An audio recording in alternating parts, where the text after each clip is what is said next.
All right. I see we are live.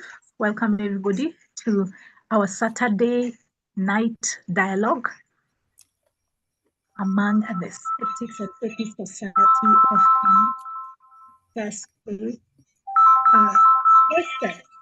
Dexter, please. Okay, thank you. Yes, welcome to our Saturday dialogue. Sometimes it's a dialogue, sometimes it's a debate. I'll leave it up to you to decide whether this meeting this evening is a debate or whether it's a dialogue. I'm calling it victim mentality. Victim mentality. In fact, I'm requesting our admin, ex-pastor, not to add whenever you're putting the title, you normally add a context, some subtopic somewhere. I think the one you should add is collective victim mentality. Yeah, after the main title, victim mentality, so you can say collective. That is in description part. Yes. Collective rather than individual victim mentality. Now, what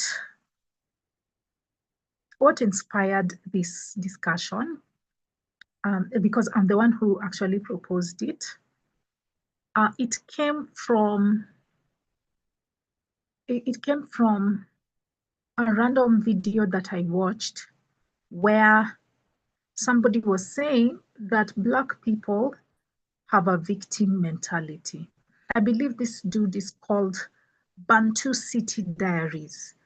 Some of you have shared content from his page. He's very unashamedly anti-Black. You know, he's a Black man originally from Nigeria.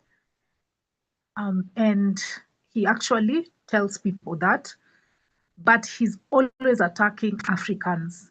He's always bashing Africans and saying how we have dirty cities, we are poor, we have a begging culture. We just, there's just something wrong with us. Nothing is going right according to that guy.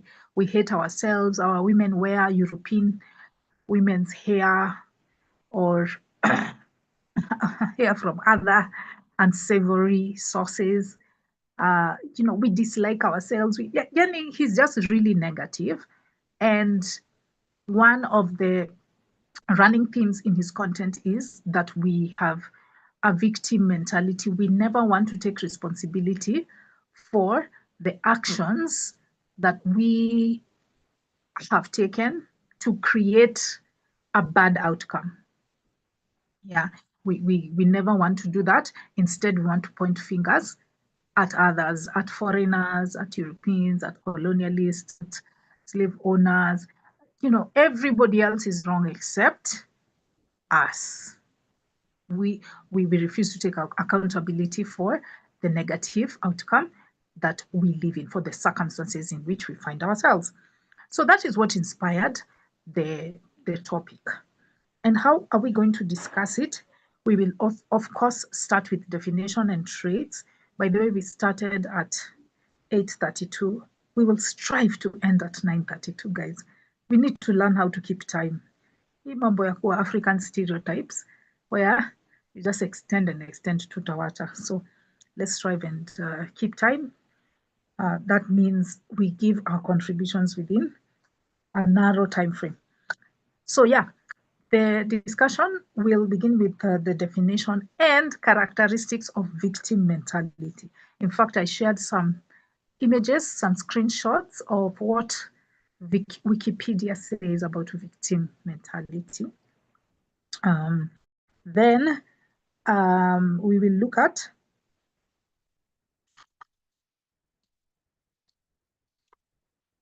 is the concept of victim mentality an excuse to dismiss trauma, blame victims, or avoid responsibility for systemic inequality?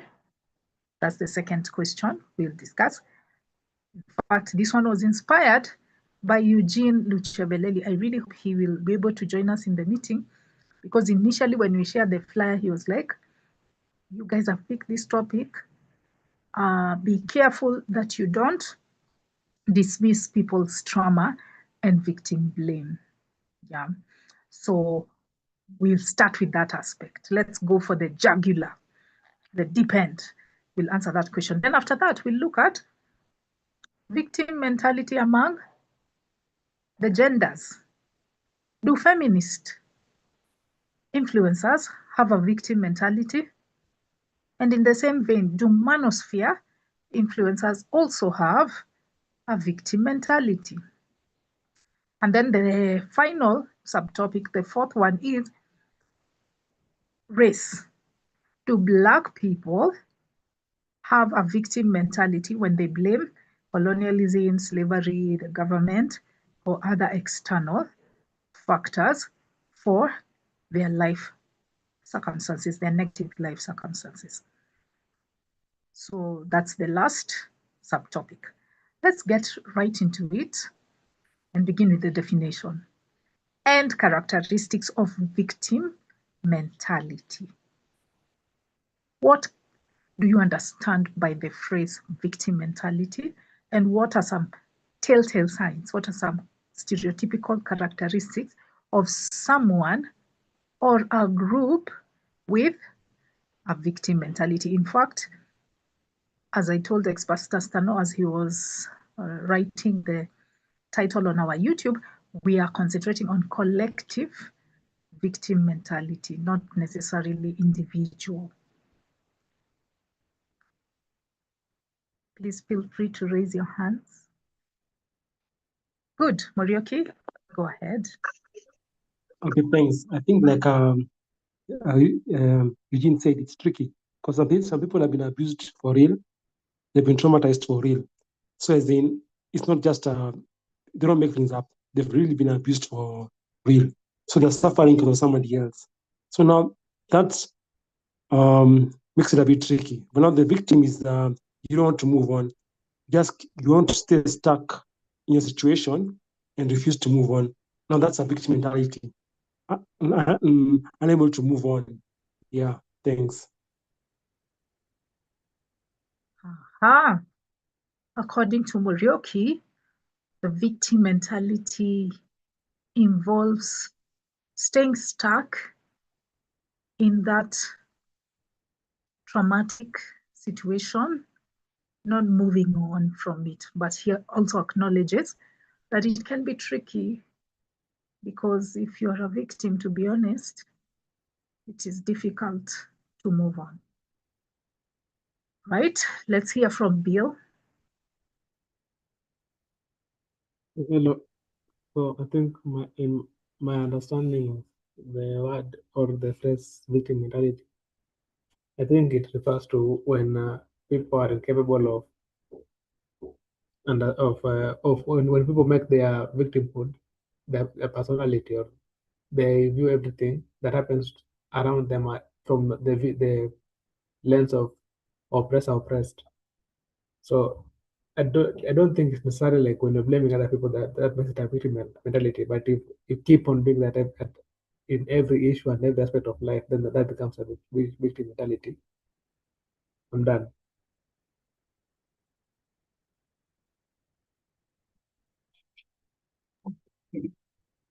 Hey, thank you, Bill.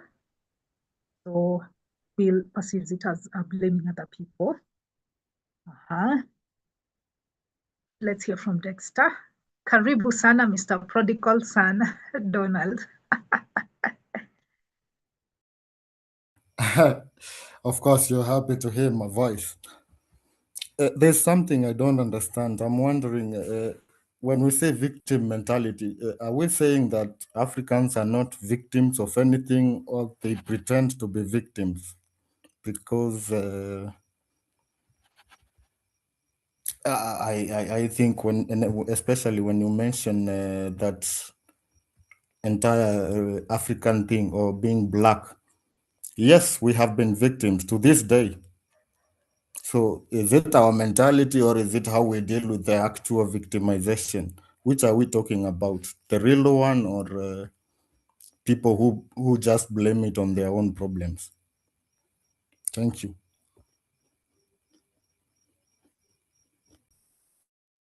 Aha.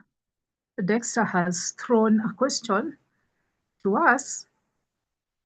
When we say victim mentality, does it mean that Africans have not encountered any situation that has actually made them victims? We can answer that as we make our contribution on defining the term and traits of victim mentality. Let's hear from R.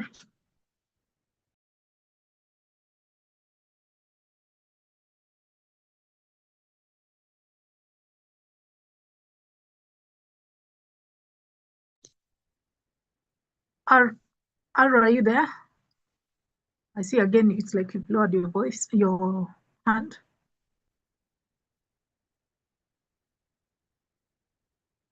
Okay, I guess R has changed their mind, or maybe they're not able to say something.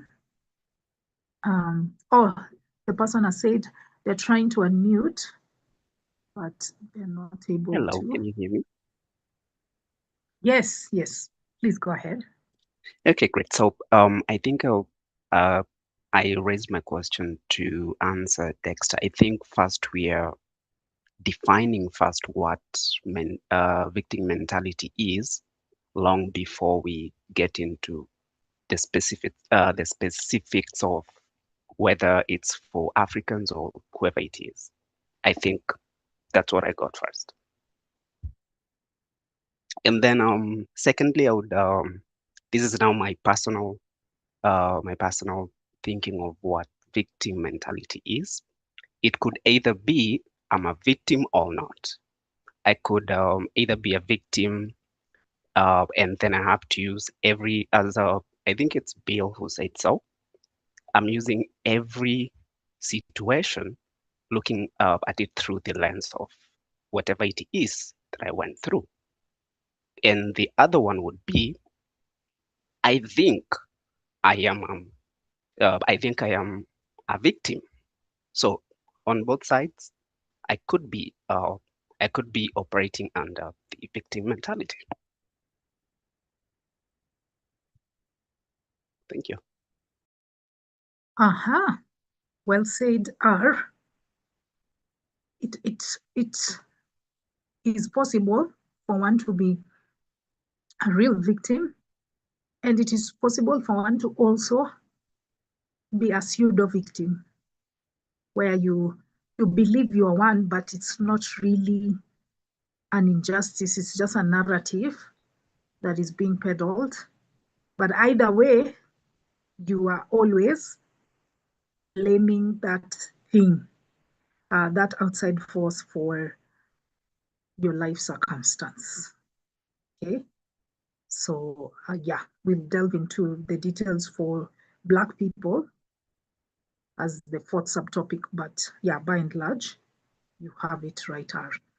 Yes, Black Messiah. Clinton, how are you? I'm fine. How are you? Okay. For me, I could define victim. You know, many people misuse this word because a victim, for you to become a victim, there must be proof that whatever you are saying was done to you. Like, let me take an example. If a lady comes out and says she was sexually assaulted, she doesn't become a victim. She becomes a victim after there's a proof that the things she's saying was done. So you become a victim after proof that whatever you are saying was done to you. Yeah, thank you. Aha. So Black Messiah is examining the legitimacy of that label victim. Even just being a genuine victim, you have to prove. Yes, Bill. Okay, so I think like the idea that someone has to prove that they're a victim for them to be a victim is ridiculous, because there are situations where like something happens where like it's not as straightforward as we'd like it to be. much as okay for this, I think for the society to start to label you a victim, then you need to prove it to society. But you are in your incapability, your inability to prove that something happened to you does not make that thing not to have happened. Like either just because umeshindwa kuprove imaanisha kwamba kufanyika. So you can see, I don't know if I'm passing the point across vizuri. Yeah. So like those are two different things. Like something that happened to you, which made you the victim, and the ability to prove it. That's not the same thing. I'm done. Uh-huh. Let's also remember that we are trying to narrow the discussion to collective victimhood rather than individual victimhood, where the bad thing happened to a group of people, generally speaking. That's what we will narrow on. But of course, the phrase applies both to individuals or groups. Now, let me give my understanding of victim mentality and the characteristics, then we can proceed to the next question. I believe that victim mentality or a victim complex is an attitude characterized by belief in constant victimhood and pain from others' actions. Okay, so it must be constant. That attitude that you have, it must be constant, and it is often used as an explanation for most of the bad things that happen to you in life. A lady rejects you on a date, or for a date, you ask her out, she rejects you. Oh, you blame your victimhood. Maybe it is you being black. Maybe you live in a country that has several races. So you say, oh, it is because I'm black. That's why she rejected me. You apply for a job, you don't get it. Oh, it is because I'm black.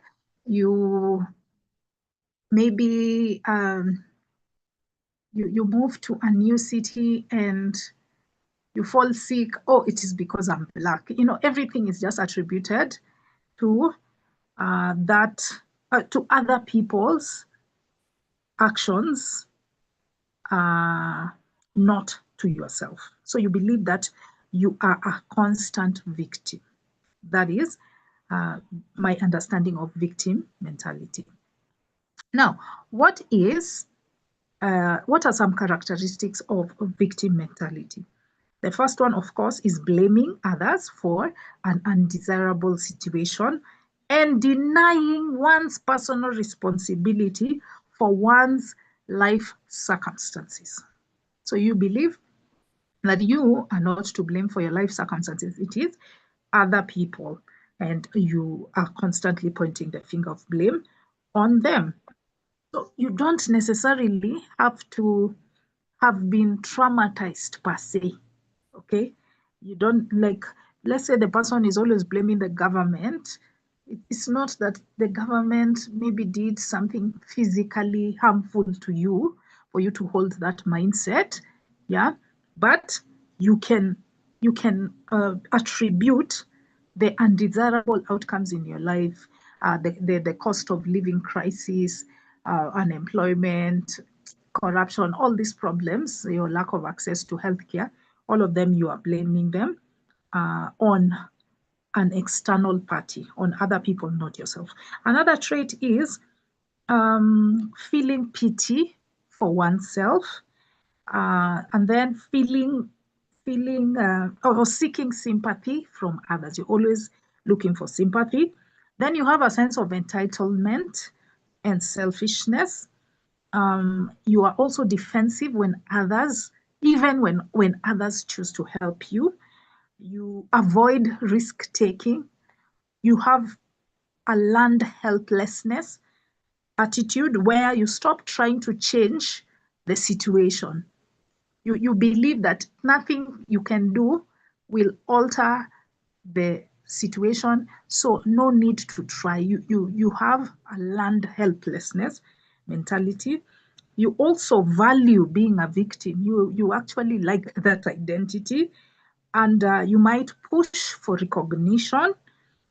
Sometimes when you do that collectively, you might actually get reconciliation from wrongdoers, so that can be a positive spin on it. But another quality is moral superiority over over the out group. You know, you feel like since us as a group we were wronged, then we are the ones that have moral superiority, not those other people. You might even justify your own violence. You lack empathy for the out group. If something happens to the out group, you don't care. You just care about the wrongs that happen to your group. Okay. And then rumination. Rumination is also common with victim mentality, where you are constantly dwelling on the distress, not on the solution. It's like mental masturbation. You just dwell on the wrongness. Oh, I am a victim. Oh, this bad thing happened to us as a group. And then you don't bother to solve it. You relish staying in that distress, in that victimhood. So, given those characteristics, let's proceed to the second question.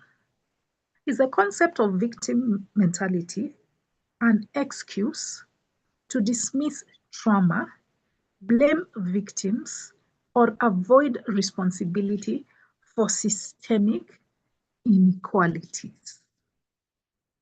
Is it an excuse to avoid taking responsibility for systemic inequalities?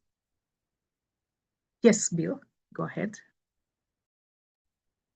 Okay, so I think that a lot of people who bring up that word, that victim mentality, usually use it as an excuse to dismiss systemic inequality.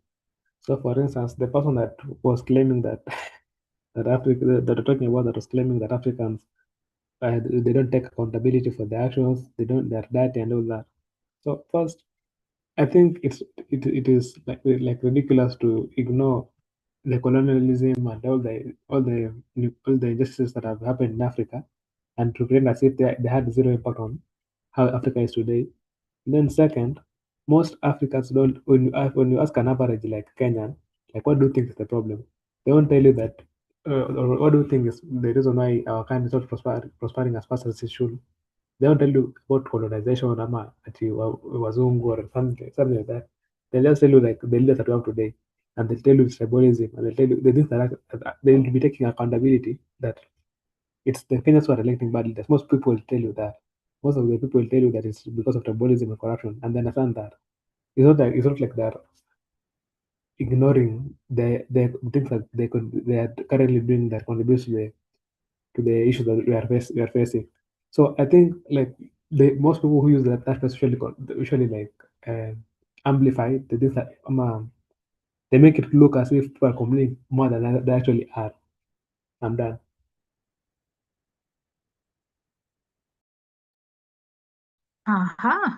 Bill agrees that often, yeah, some people want to minimize these systemic issues by using that. You have a victim mentality. Stop it. Morioki? Okay, thank you. I think here we should be careful. Because for an individual, it's not a group. Like Africans say now, right now, Wazungus left us. So it's Africans who are hurting each other. Like in Kenya, it's not Wazungus, it's Africans who are being corrupt, who are killing Africans. So now in a group, you can't say they're a victim anymore because it's Africans harming each other. Even in America, in these gangs, it's black on black crime. So they can't say it's a slave master, it's them killing each other. So for a group and an individual, there's that difference. Thanks.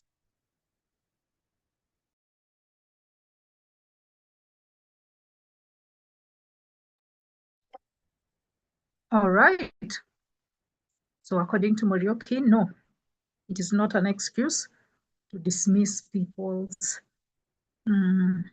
trauma, because for groups, they need to take personal responsibility.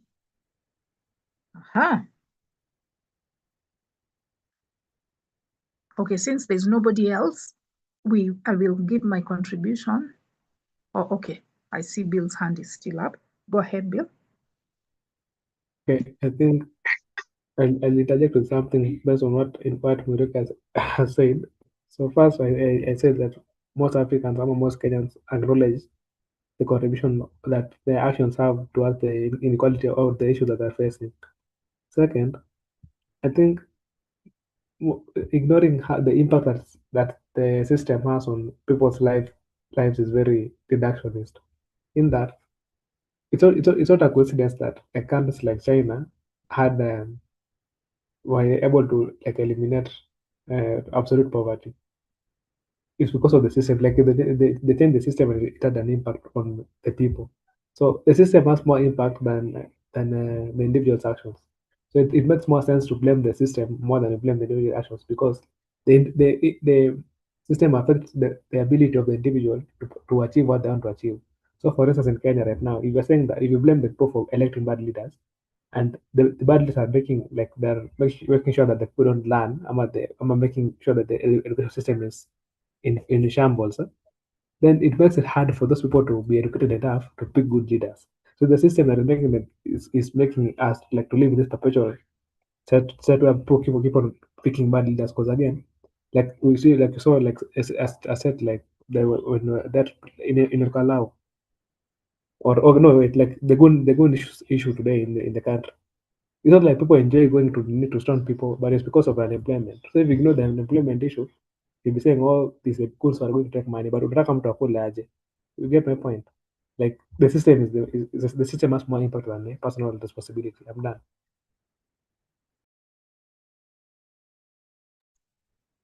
Aha.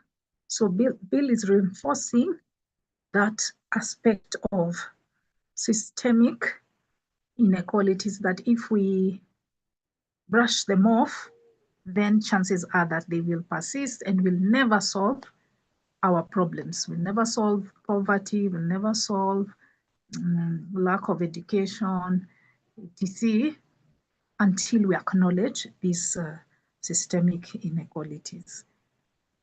So he was responding to Morioki. Now, Morioki also wants to respond back. Okay, let's hear from you, Morioki. Yeah, just a short point. I think Africans are we are behind because we don't make things. We don't make cars. Like now China, they can't make roads. You can't find Kenya going to China to make roads. You can't find like Kenyans going to China to make their roads for them. It's China making roads for Africa. Even Japanese, they sell things to Africa. So we can't invent things. And that's why we're backwards. We can't make cars. We can't make things. So we remain behind because these are people like Chinese, Japanese, they invent things and sell to us. Yeah, thanks.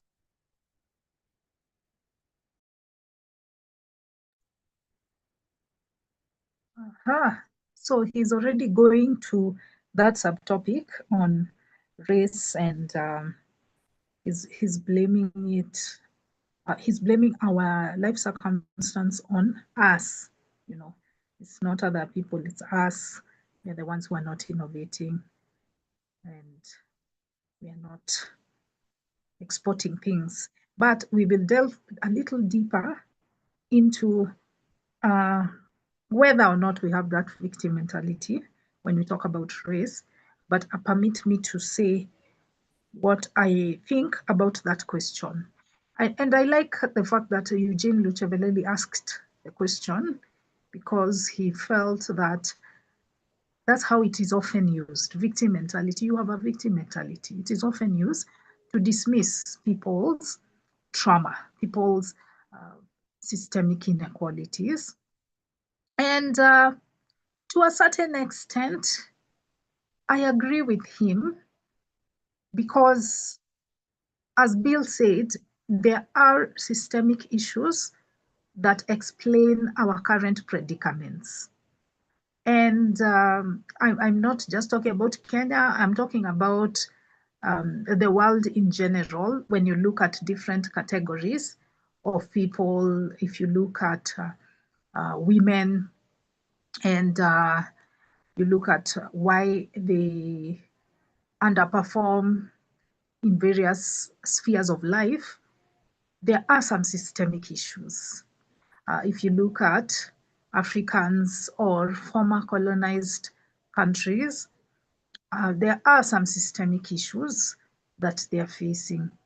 So if you want to reduce every single societal problem to individual problems, to the individual, you can overlook that systemic aspect. So in that regard, yes, it can be an excuse to dismiss people's past trauma or historical trauma. And that will keep you from righting those wrongs. On the other hand, there are situations where people take it too far and where they stop taking personal responsibility for their actions, where the person is always crying foul, where they refuse to change. You know, they have that war is me mentality, the learned helplessness that I had described earlier. So they don't take any steps to improve their lot in life because they believe that the system is just overwhelming and those other things that happened to them are too great to overcome. And now that keeps them stagnant. So we still have to acknowledge that part. Victim mentality is still a fact. There are some people who are lazy, or there are some people who are corrupt. They are corrupt, they're unethical, and they're the ones responsible for their life circumstances, but they choose to blame others instead. So I think victim mentality is still a legitimate concern. So there are two sides to this coin. It's not black or white. There are two sides. Sometimes it can be used as an excuse by the privileged because they don't want to dig into the past, into historical trauma, They don't want to be held accountable for the wrongs that they did. It's just too much work. It takes too many resources, so they can dismiss it. But there are also situations where individuals themselves do not take the responsibility. They have that learned helplessness and they lack empathy for other individuals. So yeah, that's my take on that question. Let's move swiftly to the next question, which is on gender. And here, I'd like to hear from you. Do you think that manosphere influencers and feminists, you can decide to talk about both, or you can decide to talk about one, do they have a victim mentality? Yeah. Do feminists or manosphere influencers have a victim mentality?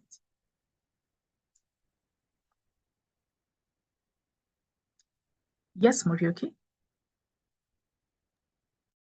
Yeah, thanks. What I'll say, like this femicide, when men are killed, men don't go on the streets and march like women. That a time came, we are killing women, but even men are being killed. But it's women who go on the streets. It's hard to see men complaining about women killing men. So I'll say their women are play the victim more than men, because men are also killed by women. Yeah, thanks.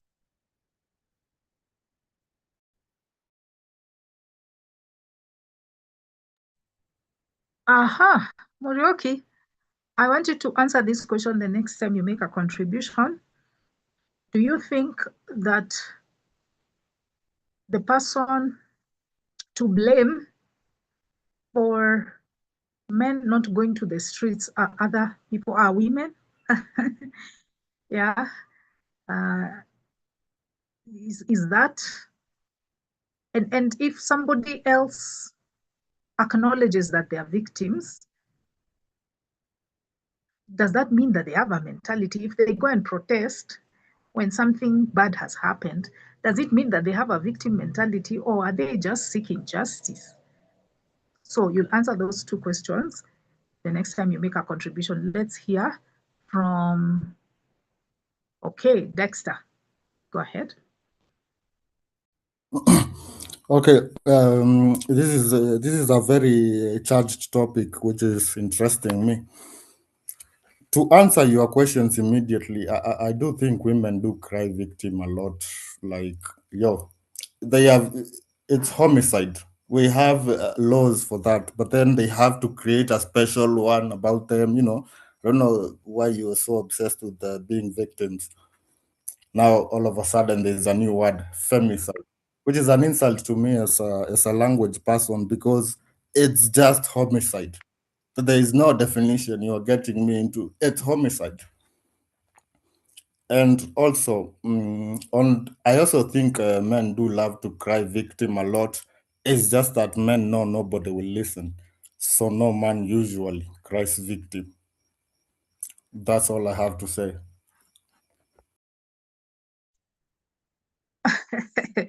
Well, okay. According to Dexter, women, they love the victim card. They even coined a fresh word, a new word for death of women, which is femicide. He believes homicide should surface. I'll keep my comments for when it's my turn to speak on that. Thank you, Dexter. You better.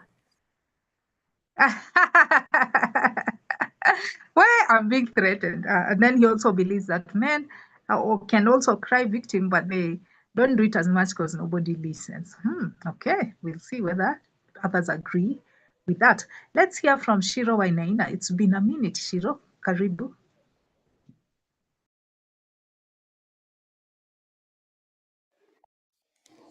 So hi everyone. So my thoughts on victim mentality. I hope I'm audible. Yes, Okay. yes. So my thoughts on victim mentality on this particular subtopic about the manosphere and the feminist. I think for me, feminists don't have the victim mentality. So what the feminists try to do is to empower other women so they can move from situations where they are victimized mostly by men. But for the manosphere, I remember I was watching the BBC documentary about manosphere, and there was Andrew Kibe from Kenya. And I remember one of his fans, he was a young man in the university, he was saying that he looks up to Andrew Kiba as a father figure because he was raised by a single mother. Now there is no man in the house. So I think he's putting himself in like a victim. That's why he's trying to bring it up, like he wants to be the victim so that he can prove why he's following Andrew Kibe, even though whatever he says might not necessarily be correct. Those are my thoughts.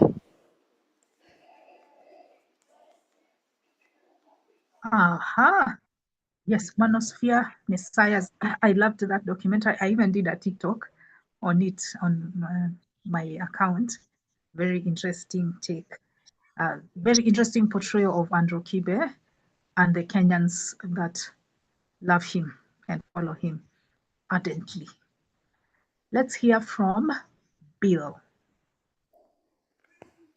Okay, so I think first I'll start like by, I think the word feminist and the manosphere have very different connotations in like people's minds, because manosphere is usually branded as like specifically like men who hate women and with all that, but feminist, the word feminist is very convoluted in that it means very different things to different people. So some people view feminists as people who hate men, and others view feminists as people who just want equality and all that. So on regarding feminists, I think there are people who use the feminist tag to justify the victim mentality. So they like women who will blame all issues that or will make it appear as if all issues that affect women are caused by men. And on the manosphere side, I think most of the people in the most of the men in the manosphere have the victim mentality in that they usually blame. I've had that agenda is usually used a lot. Like there's an agenda against men or something like that, which I think is ridiculous because like men control most of the leadership positions, and like if men want to do something, they'll do it. Like if you want to protest economy to Qatar, it's not like women will come and stand with the system and prevent men from protesting. And then lastly, like okay, on the point that Shiru raised, I don't think like a person saying that they view Antokiba as a father figure is really playing victim. He just is describing himself. He's saying what if he was saying that his mother is the reason why she was okay. Him complaining about is maybe women and how they have mistreated him and all that, and the reason why he's not succeeding and all that, then I would classify that as victim mentality. But him just saying that he views someone as a father figure, I view that as him describing himself, not or not playing victim. I'm done.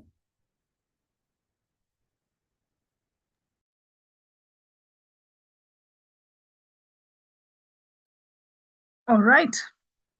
Bill believes that the two groups are slightly different, even though feminists can sometimes use the tag to play victim, but he feels like with the manosphere brigade, it might be a bit more intense. And he disagrees slightly with what Shiro said. R has logged off. I really wanted to hear his take. Anyway, I hope he joins us again. I believe that is Rashid. I think from his voice, his intonation, I believe that is Rashid. Next is Morioki. Yeah, I think thanks. Yeah, possible about a good point. Instead of the word femicide, just leave it as homicide. Because as long as men are being killed, don't focus on women only. Focus on both.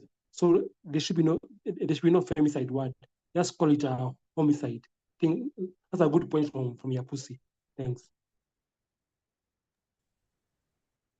All right, that's Morioki's take. What about Dexter? Let's hear from you.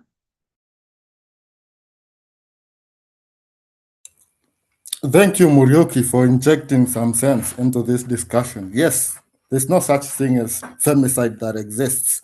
Anyway, I wanted to speak on the manosphere thing.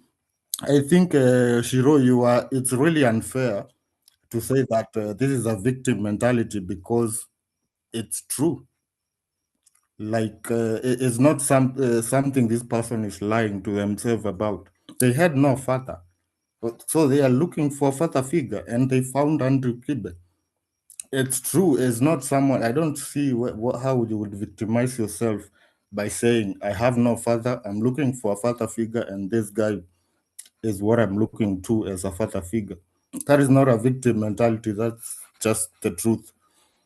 And then speaking on the manosphere, I don't like these male influencers like Andrew Kibe, because even though what they are saying is actually true, they just focus on the extremes. You know, they have to go extremely. It doesn't pass off well. But most of the things they say are things that you should do.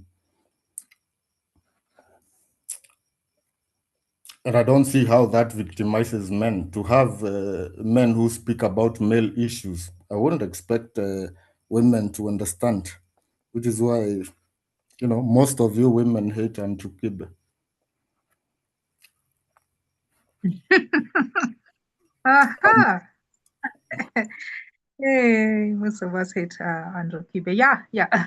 We don't hate him per se, because he actually started the hate. He's the one who hates women. Andrew Kibe hates women. He literally says that or implies that in most of his assertions. So it's there's no way we just don't listen to him, we just don't follow him because we know that he hates us. Anyway, let's hear from Bill before I give my take, and then we proceed to the next subtopic. Yes, Bill. Okay, so I think first of all, I think the Dexter's complaint about the feminists making up new words. I think it's ridiculous. Like the all words, first of all words are made up. Like words don't just exist, they are made up. And they're used to describe something that people feel like is important to them. Now, if that's what feminists are, or if, and again, the word femicide has been around for like a long time. It's not something that just came up recently. Okay, it's fairly recent compared to other words, but it has been around for a long time, and mostly it has been used in like social science fields. It just came to the public purview in recent times. Um, So that's it. That's it. I think like Nini comparing the rate of which at which women are killed by men to Nini to and saying like just because men are also being killed, then it's ridiculous for Nini for women to like create their own subcategory. I don't think that like that's a fair approach like of looking at this thing, because if you compare like the rate at which men are killed by women and the rate compared to the rate at which women are killed by men, it's not the same. It's not even close. Like yeah, we can start like looking at the zero, like 10% of men were killed by women and all that. But most of the time when you look at when you look at most issues, we usually look at the thing that is more, let's say, pertinent or more common, which femicide is more common than Bill, particide. Yeah. Bill, may I Uh-huh. interrupt you, please? Okay. Can you just define the word femicide before you finish? What is femicide? Like okay, in simple terms, it's like killing when a woman is killed, when a person's gender makes them is a big contributor to why that person was killed.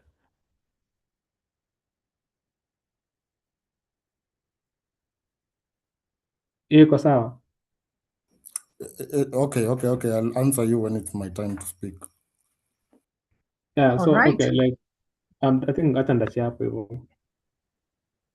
Okay, thank you, Bill, for giving that other side. Now, I'll also give my take on this issue of femicide, but first let me respond to whether I think feminists or manosphere followers are victim mindset representatives. Yeah, I think that feminists are not representative of this phenomenon. I do not think so. Why? Because inequality is still present. What is feminism? Feminism is the advocacy of women's rights based on equality of the sexes. Okay, their goal is equality of the sexes, and they are fighting systemic oppression or disempowerment of women. So we still have these problems. These problems are still present when it comes to sexual crimes. 85% of sexual crimes are committed by men, and it is often a result of those patriarchal norms. Okay, so that is definitely a gender-based issue, and it needs to be addressed. A majority of intimate partner violence victims or domestic violence victims are women. Then this issue of femicide. What is femicide? Femicide is the killing of women because they are women. It often manifests in the form of romantic relationships because those ones involve a sexual component to it. It often manifests in terms of those romantic relationships where a partner or a boyfriend or a potential suitor kills a woman. Okay, so that's a special category. It does not mean that men are not killed. It does not in any way imply that. It just means that there's a special category there's a special type of killing where it is because of a woman's gender, the fact that she has vajayjay, that when she's involved in those romantic relationships, etc., she tends to be subject to these attacks or this violence because of her gender, because of the disadvantage that her gender brings. It doesn't mean that men don't face murder, okay? But often they might not face it because of their gender. It might be, in fact, homicide would be a better term for it. It might be they were in a bar and then they got in a fight. The fight escalated and he was stabbed. It might be he was walking in a dark alley and then he was killed there, or it could be in some form of risk that he has undertaken, and then he experiences some accident and he dies from there. So it's not because of his sexuality or his masculinity, his maleness, that he's dying from it. It's just the fact that he's in those circumstances. So I think there's no problem in there being a word for that kind of murder, and it especially intimate partner violence, domestic violence, it disproportionately affects women. And it does not mean that men are also not battered or violently attacked by their partners. I've often given the example of the Miss Langata lady, Langata prison, that lady, that very beautiful woman who stabbed her boyfriend 21 times to his death, of course. That is a form of androcide. Yeah, it's androcide. But when you look at the numbers, this is why it merited that kind of movement or those protests that have been going on in the streets, because the numbers disproportionately affect women compared to men. And there's no reason why you can't go to the streets for any male-related issues. Those homicide cases, etc., there's no problem in you protesting. Nobody's stopping you from doing it, because that means that you're directing resources or energy towards it, and an intervention can occur. Now, when it comes to misogyny, the manosphere, I think they have a victim mindset. Why do I say so? Because they often spin narratives to make men seem like the victims. Take a recent example. I think it was this month, within this past month, there was the case of Elvis Opio versus Marie Claire, this SDA lady who was doused in acid. And some of the manosphere followers were saying justice for Elvis, yet it is Marie Claire who was doused in acid. And so they were playing victim there. They were turning the situation around and claiming Marie Claire ate Elvis Opio's money. Elvis Opio paid her school fees in university. And so this woman, because she's a gold digger, she deserves to be burnt with acid. And I'm like, oh my gosh, you're forgetting who the actual victim is, man. Nobody owes you anything when you spend money on them. She can, and in fact, later on, Marie Claire spoke about this issue in media interviews, and she clarified that he did not even pay her school fees. This was just a psychotic man who could not accept no from somebody. The woman had said she'd had enough of him and she didn't want to be in a relationship with him, but hakuachika. Ukiwachwa wachika, hakuachika. But alas, the manosphere followers were there claiming that it's the man who's the victim, and yet he's the guy who has damaged this woman for life. You see? So we see that. We also see them. So some manosphere issues are legitimate, like the concerns they talk about, including the men's mental health crisis and suicide. Actually, manosphere guys don't talk a lot about that. They want to portray men as being macho. A man should not succumb to mental health problems. But things like sexlessness or loneliness of men, they like to talk a lot about that. They also talk about violence and imprisonment of men, alcoholism among men, and yeah, all of that. Those are legitimate concerns. I believe they are legitimate concerns. However, their explanation of it is the problem, and it actually now shows this victim mindset because they blame feminists for it. Yet these are actually patriarchal or toxic masculinity standards that are leading to this, the suicide crisis, the mental health problems. Men are not supposed to cry. Men are always supposed to be, strong and, stoic. Then that one of loneliness or sexlessness. When the women are tired of this patriarchal dating norms or marital norms, when they don't want to participate in a marriage that is unequal, that's not, they can opt out. No one owes you a partnership as a man. No one owes you a partnership. No woman owes you a partnership. If you are lonely, then you need to find out what is it that these women are seeking. Kama wamekukataa, that is that you are the one with the issue. You see, sometimes when a person is used to privilege, then equality can feel like oppression. Yeah, that is my take on this. But I'm seeing some hands have gone up. Let's hear from Dexter first, and then we'll go to Bill.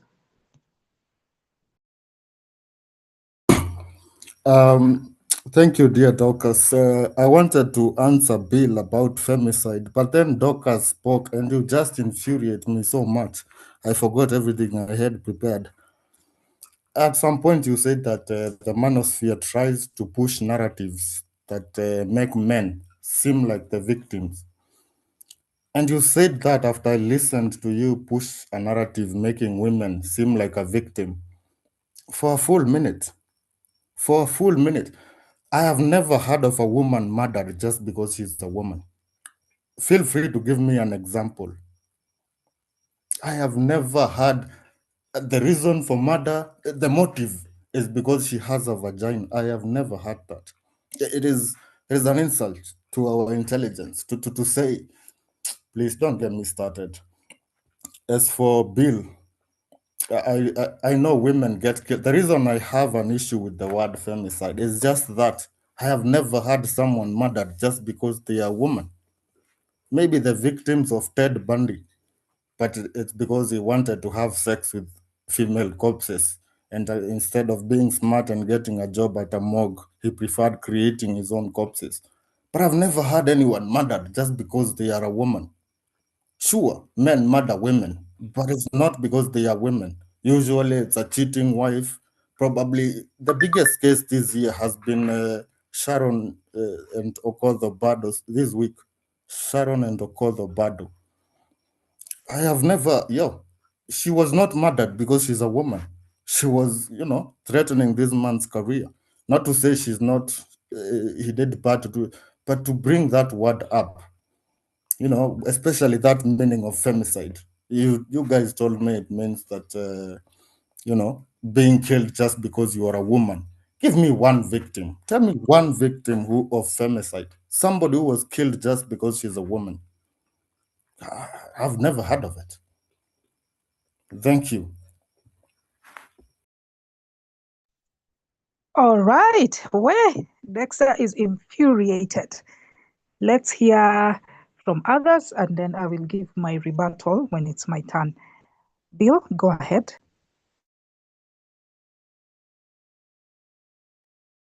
Hello. Okay, so first, I think first, like on like what the thing that Dorcas said. Okay, I have an issue with the any. I have an issue with generalization for any group. That's why I feel like it's like when you say that men were that the many people in the manosphere were saying like that it was okay for Nani for I don't know the girl was doused to be attacked like that. I don't think like I think majority of the men were like condemning the action or like at least most of the men with sense. Now in any situation you'll find weird people generally like hakuna kitu yenye utapata yenye people just agree on no matter how obvious it seems like that case of nini that girl mwenye was attacked with acid there will be people wenye watakuwa na support huyo mtu for some like for their own reasons but I also know a lot of men wenye walikuwa na condemn new action even those who will say like who would be described as being part of the manosphere. It's the same thing. Like there are cases when a man is attacked. Ukitafuta vizuri online, you won't miss some women saying like celebrating because they view it as like kama kulipwa ama like kama revenge, like as revenge for the justice that women faced. Like when a man is attacked and then they feel like they are just the woman is justified because women have been facing these issues for a long time.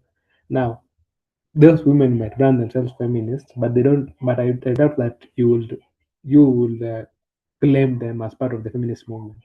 So if you will expect, if I feel like if you expect that for people to see that nuance between like what I feel weird people are saying online on them, if you expect people to see that on your side, you should also be able to see that on the manosphere side. And then second, like on Dexter's note, like I also don't think like that it is possible to find someone who has been killed because she's a woman. That's why I think I define it as like if in my understanding of the word femicide is when the person's gender contributes to their likelihood of being killed. So let's say like someone if there's a man that assaults a woman and then kills her. I think will if alikutana na a man that night most likely hangemfanyia hivyo because the circumstances or the thing that he was aiming for was specifically targeted towards women. I also don't think that the word I don't okay for me I really don't care like about that femicide that much because whether you call it homicide or femicide or whatever you want to call it, it seems they actually still wrong. So whether if feminists or women want to create the category of femicide, then let them just do it. Like it won't affect me if I don't know common part because at the end of the day, it's not like the sentencing for femicide will be longer than for murder. It will still be the same. So I don't see like why you are so angry at that word. I don't get your resentment towards that word. I'm done. All right. Let's proceed to Morioki. Thank you, Bill. Yeah, I think what we are saying, Doc, as it's like female circumcision. If you can compare, because me, I'm against it. But I can go for women. But now murder, if 2 men are killed or 10 women, when it comes to murder, let's combine because murder is so serious. So don't focus on one group because it's killing. So if there have been 2 men killed and 10 women, just combine because murder is no joke. Thanks.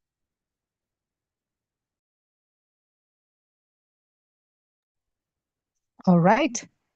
Morioki thinks we should not differentiate those type of murders. Just combine.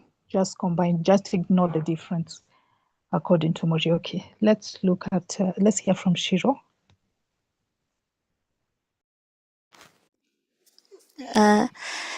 So for the manosphere space, I think manosphere does not involve all men. It just involves a group of men. I think there are men that have somehow come together, not physically, but it's like they follow a certain creed that, you know, women should do this, women should do the other. So whatever a woman does to them or is always wrong.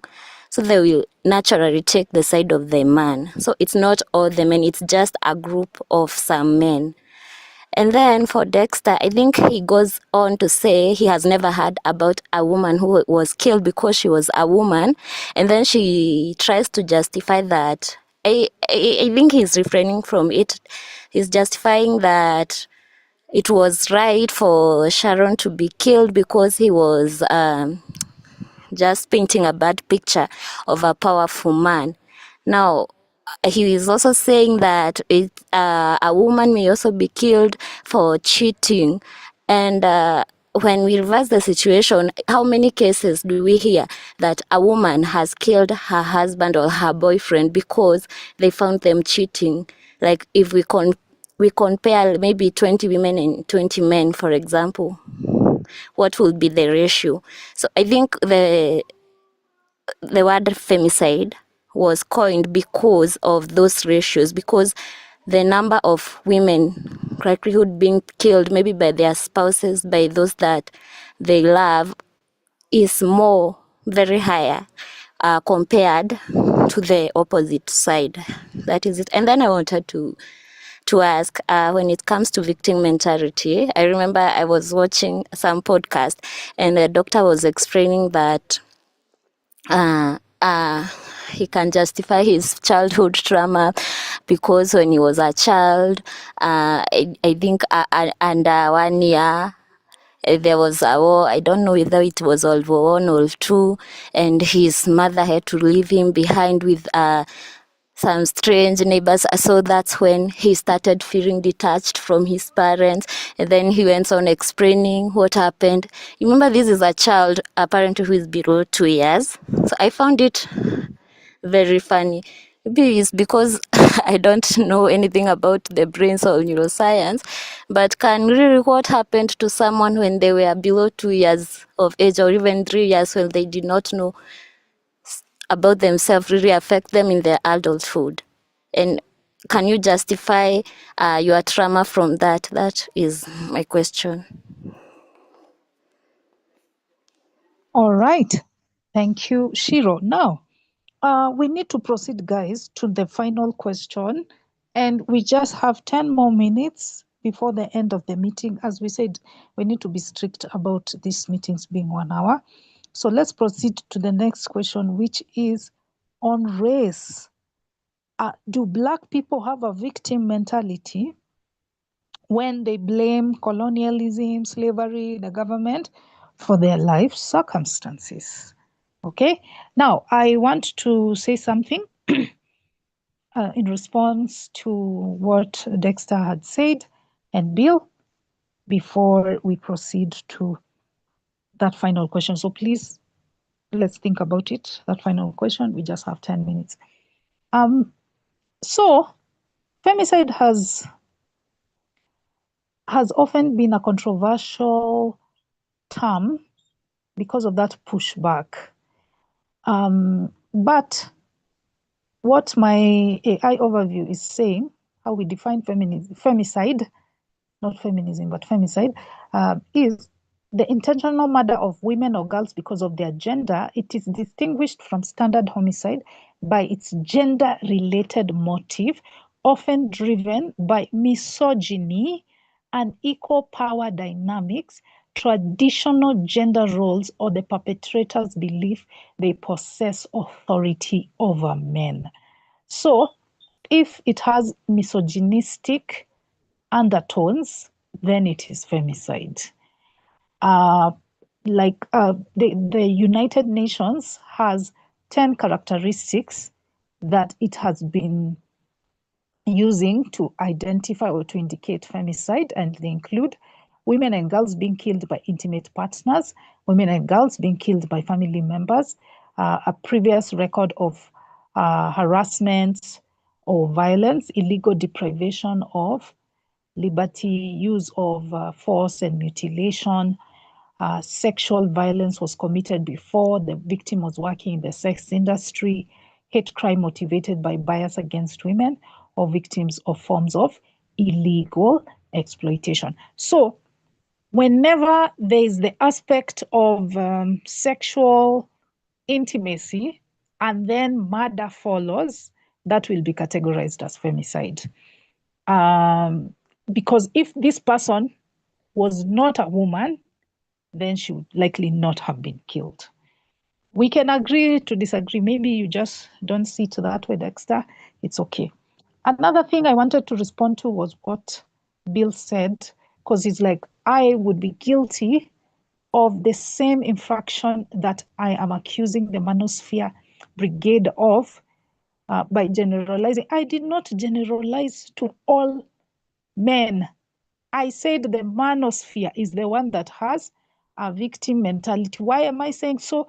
Because the Manosphere, according again to my AI overview definition, the Manosphere is a group of social media website. Where is it? Yeah, here it is. It's a network of online websites, forums, and social media groups focused on men's issues, masculinity, and relationships. It often promotes anti-feminist views, traditional gender roles, and ideas about male dominance. Because of their anti-feminist views, they tend to be biased against women whenever we have those situations. Whenever we have a case involving a man and a woman and death or violence, you will find that a majority of people in the Manosphere, because it's already an extreme group by its own, and it's often driven by that hatred towards feminists, and their quest for equality. They don't want women to gain equality. So obviously, they will interpret such cases to make men seem like the victims when they are the ones who actually did the harm. The Manosphere in and of itself is an extreme group. I'm not talking about men in general. I am not generalizing to men. There are very many wonderful men out there who acknowledged the wrong that Elvis Opio did in that case. So anyway, let me end it there and hear from you guys on the final question of race. Are Black people, do Black people have a victim mentality? Let's hear from, I think it's Dexter first, then Bill, then Shiro, in that order. Thank you, thank you, Dorcas. Before I open that, I want to answer Shiro. Do not say things I did not say. I never said it was right for that to happen. I just said it didn't happen because she's a woman. We can never arrive to a conclusion on that. So let me open that new topic. I think I think Black people do have to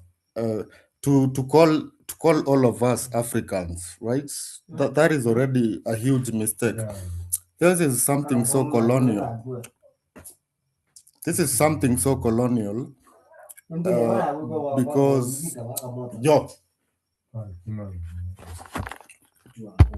there's no such thing as Africans. There's 1 billion of us in the continent, right?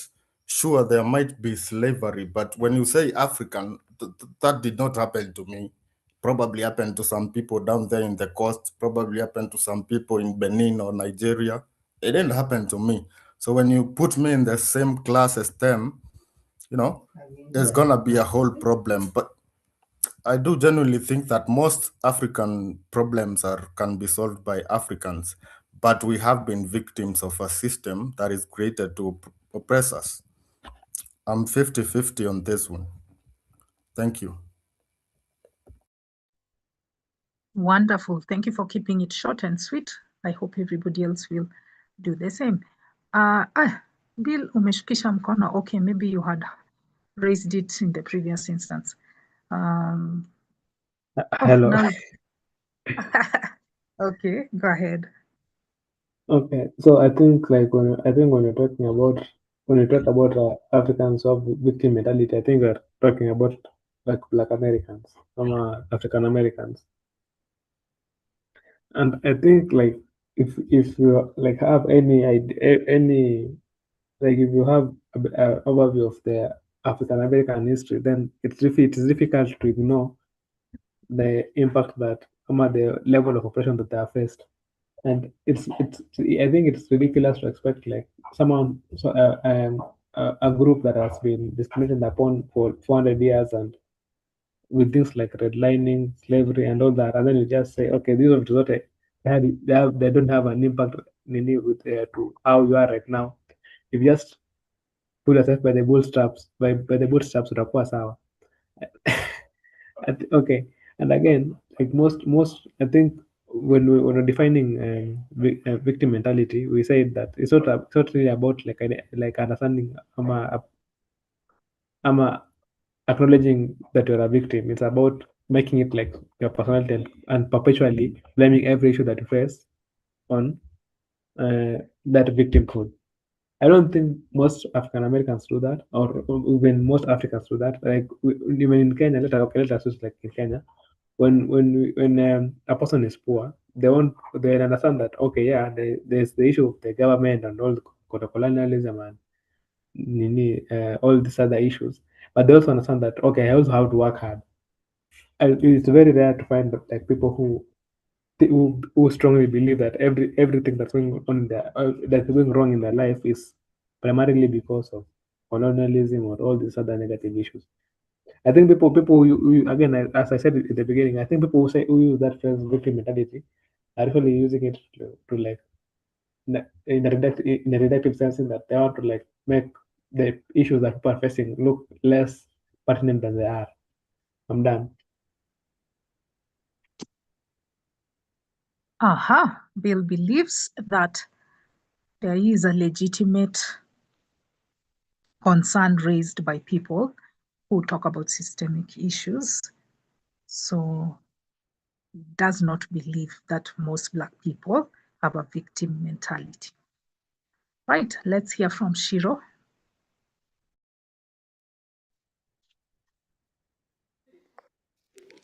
So I think that there are some people, maybe most people, the blacks have a victim mentality because of the slavery and colonization, but not all. Like, I don't know if, for example, like hating maybe a white person and justifying it, maybe if something wrong is done to them because they were white, they colonized us, so that should happen to them. That can account as victim mentality. Yeah, but I think there's most of us Africans have that victim mentality, even for our governments. When they are corrupt and they're not doing anything well, we blame it on the fact that we were just colonized like recently, like for 50 years ago, and that is why our nations are not moving forward. So I think, yeah, we have a victim mentality as Africa. Not everybody, but most of us.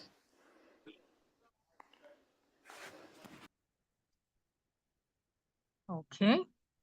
Shiro holds a different view from Bill. And yeah, she's spoken about that history. Let's hear from Morioki.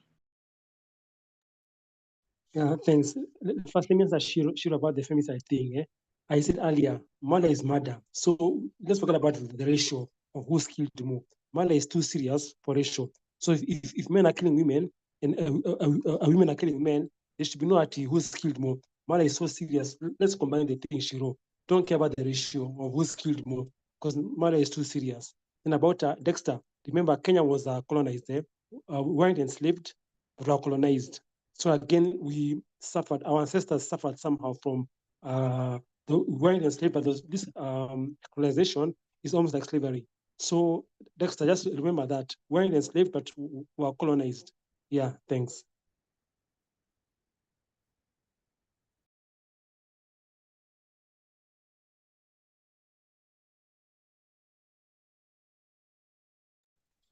All right. Morioki. Okay, let's hear from Dexter. Remember, guys, we have very few minutes left. Thank you for comment, Sean. Okay, thank you, thank you, Dorcas. Morioki, when you say we were colonized, you and who? You were colonized. I was not there. That is the exact victim mentality we are talking about. I know the colonization is going on right now because the government of Kenya is an institution formed by the British. So obviously it rules over us. But some people collaborated, right? So some of us were not oppressed. You cannot include me in your problems. Exclude me, please. Now, as for Shiru, I think you're right. A lot of, like me, I don't like to place things that happened with people that I don't know their faces, and blame them for my problems now. Now, I would rather blame the current colonizer, which is, Kasongo in this brigade, because I pay them too much and I get too little. We don't have a victim mentality, but when people have, when you try everything, nothing is going for you, you are very right to blame the government. And I won't call it you being a victim mentality. Like, for example, access to, credit. How it's so hard to get credit in Kenya. You have to be, fucked by these private creditors. You cannot, there is no common system that gives us credit. It's so hard. You consistently have issues. You are very right to blame the government that you pay every time you spend the money. And I don't think that is being a victim. Now, are there other things that are happening that I don't know that could probably cause these problems? Yes. But our governments, if we got serious and we stopped voting because maybe you speak a common language with my ancestors, or we vote on very useless areas and have very useless leaders, that I think is our major problem. Colonization, not really. Useless leaders, exactly. And useless voters too, because the voters are the ones who choose the leaders. Genuinely, I'm usually what do I call it? Anti-democracy. I don't think everybody should have an opinion on who should lead. The same way we have doctors, teachers, plumbers. I think we should have people whose main job is to elect leaders, because I don't trust people. There's a lot of people who cannot even speak English, and you're telling me my vote has the same power as them. This person will not read any manifesto. This person does not even know the constitution of our country. Why would my vote and his be equal? I feel insulted by that. I think we are our own, when it comes to Black people or Africans, we are our own problems. We just adapted a useless system that clearly will never help us. And I don't know, I cannot give those solutions. I would rather give Dorcas a date. Okay, that's enough for me. All right, some very strong opinions shared there. He does not believe that we should blame colonialism when we were not there when colonialism took place, but he believes we should hold our governments accountable. Next is Bill.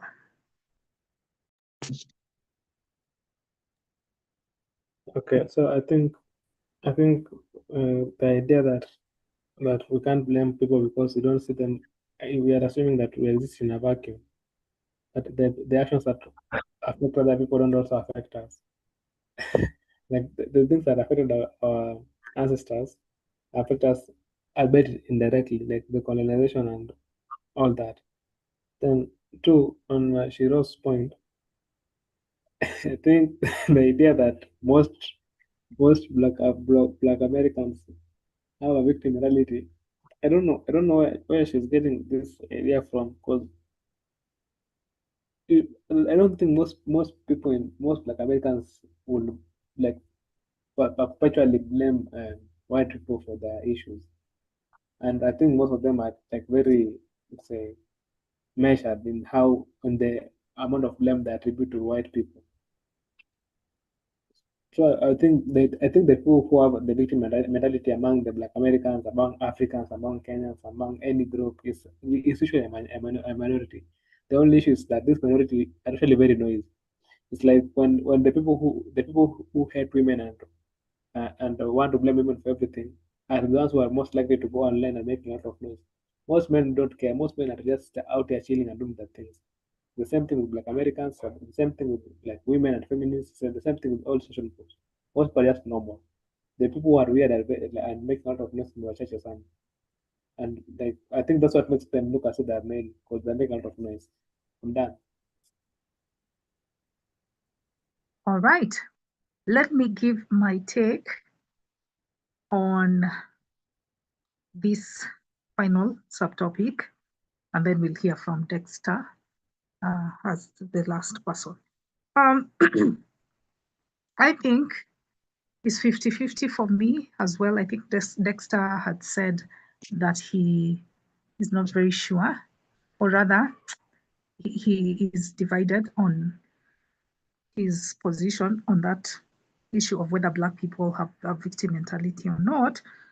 For me, I would say yes, they can have a victim mentality when they deny personal responsibility for some of their predicaments. You see, we have the issue of corruption, we have the issue of crime and drugs among the African Americans. You can't tell me it is the slavery owners or the colonialists or the government that is making you participate in these corrupt acts or in crime. Of course, there's the argument to be made of whether crime can be motivated by economic distress or economic disadvantage, but still there's aspect of agency where somebody makes the conscious decision to engage in these vices.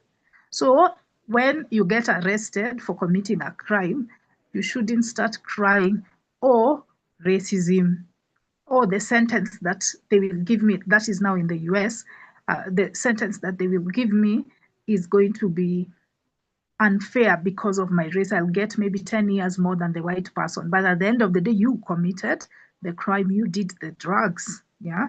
So there is personal responsibility there, and you blaming other forces would be a sign of victim mentality. Or the Kenyan who's engaging in corrupt acts. This week, I saw the case of the former governor of, what is this county in Rift Valley? I don't want to mention his name because of liability.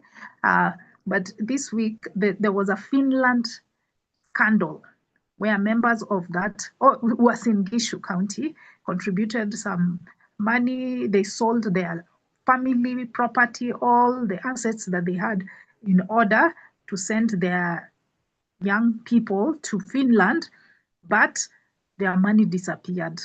And a high-profile individual politician was involved, but alas, he has been acquitted. Nothing has happened to him. So the person that engaged in the corruption is the one to blame. It can't be systemic, I don't know, some systemic issues elsewhere. So there, if you blame those systemic issues, you are engaging in victim mentality. On the other hand, we still have a lot of systemic issues that persist today. The legacy of colonialism is alive and well in our continent, Africa, through multinationals. Most multinationals, when they come to our countries, they engage in unfair contracts, and they do some tax dodging, which causes them not to plow back resources to the country that's giving them the resources. For instance, in Sierra Leone, which is known for its diamond minerals, and many other minerals, earth minerals, it has been reported that 59% of the country's budget could be funded by the 6 foreign multinationals that are redirecting funds out of Sierra Leone through tax breaks. And of course, these multinationals are enabled by the IMF, which was a neo-colonial creation. It's a force that often presents unfair loan terms, and then they punish you. They come with these prerequisites to the loans that require you to open up your country to private investors, multinationals who come and they sign unfair contracts, thus making your citizens economically disadvantaged. So there are those systemic issues. Then, of course, there are the former French colonies, which have been dealing with currency exploitation. 85% of the former Francophone countries, Francophone colonies, are required, 85% of their currencies must be deposited in France. And then they can only access 15% of those deposits through commercial interest loans. And they were also supposed to sign, or they are not allowed to have military alliances in Central and Western Africa. That has a lot of colonial underpinnings, and it is very exploitative by the former colonial master, and of course the IMF debt trap. So those are systemic issues that are pervasive. And of course, when it comes to the government, there are some very big systemic issues that it does not address, especially when it comes to underpaying or exploiting workers, and enabling that access to credit, which Dexter was speaking about. So in that regard, the people who bring up these challenges, these impediments to us rising up economically, they're not engaging in the victim mindset. They're simply talking about systemic obstacles that have to be confronted before things can get better. So yeah, that's what I think. Let's finally hear from Dexter before we call it a night. You get the last word.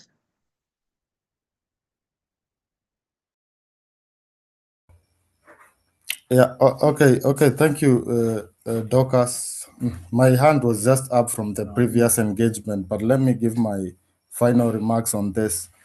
I think I'm gonna speak on Kenya first, and then I'm gonna speak on the Black American thing. Sure, there are a lot of systemic. You have muted, Dexter.